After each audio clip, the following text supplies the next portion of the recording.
Live now to Chief Reporter Connor Aforka. And Connor, it was a scaled-back ceremony, but no less moving. That's right, it was a small, private funeral beamed to the world. From Windsor Castle into the living rooms of millions, TV screens were saturated with coverage of Philip's funeral. A royal funeral like no other. But it really was his funeral.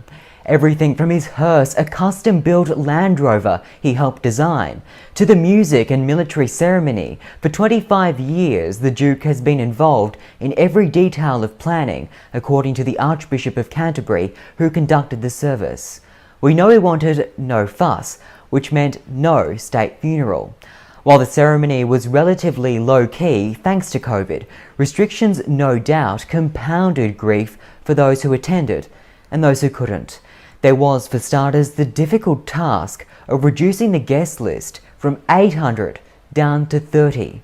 The small congregation sat socially distanced inside St. George's Chapel, wearing masks.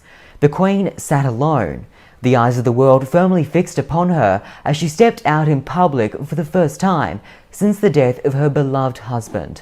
There was no eulogy, no sermon, no singing from the congregation either, and a choir consisting of just 4 people. It was a poignant and moving commemoration nonetheless of Prince Philip's life and legacy. Here's some of what happened overnight.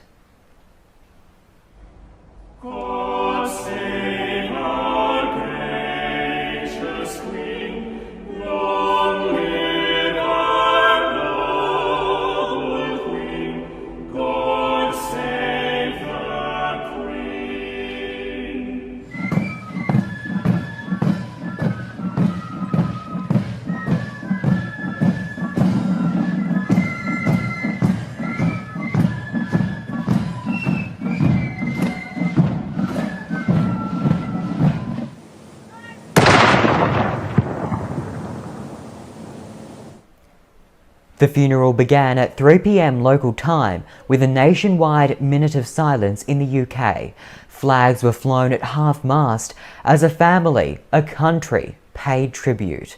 Back home, thousands of Australians stayed up past midnight to watch the event, televised on most major networks. Rumours of a royal rift have aroused great interest in the funeral, with Prince Harry and William reunited in person for the first time since that bombshell Oprah interview. Whether or not a strategic move, during the procession, the brothers didn't walk side by side behind their grandfather's coffin, separated by cousin Peter Phillips. But it was the life of Prince Philip that ultimately took centre stage, and more than a week since his passing, tributes continue to flow, surely a testament to how much he meant to the world. Alright, Connor Aforka live for us tonight, thank you. Meanwhile, it's been revealed that the BBC received over 100,000 complaints from the public over its coverage of the Duke of Edinburgh's death.